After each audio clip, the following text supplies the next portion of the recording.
আসসালামু আলাইকুম। হেভি ধোঁয়া বেরোচ্ছে, গাড়ির তো সমস্যা হয়ে যাবে।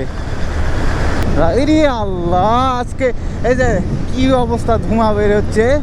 পিছনের দিকে একটা গেল, সামনের দিকে একটা। তো চলুন, চাচা যে টান দিছে ভাই, আজকে বিনোদন হবে, বিনোদন। ধোঁয়া মারে তো এলাকা অন্ধকার করে দিচ্ছে ভাই। মাছি এলাকার আর কিছু থাকবে না। আমার 70 স্পিড আছে বাইকে, তো এই স্পিডেই যাচ্ছে। দেখেন, সামনের দিক থেকে ধোঁয়া বের হচ্ছে আর পিছনে আরেকজন ওই ধোঁয়া খেতে খেতে যাচ্ছে। কি একটা অবস্থা ভাই।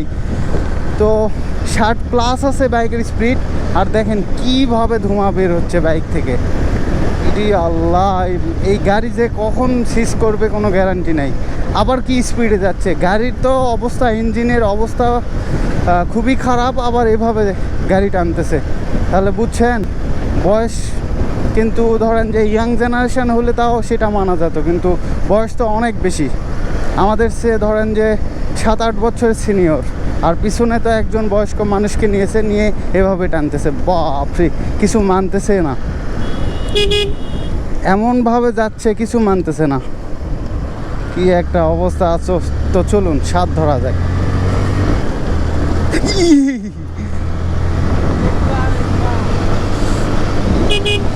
ইরি আল্লাহ, কি অবস্থা দেখেন, ধোঁয়া বেরোচ্ছে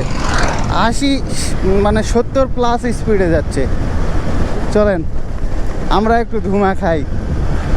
ইরি আল্লাহ, দেখেন কি অবস্থা।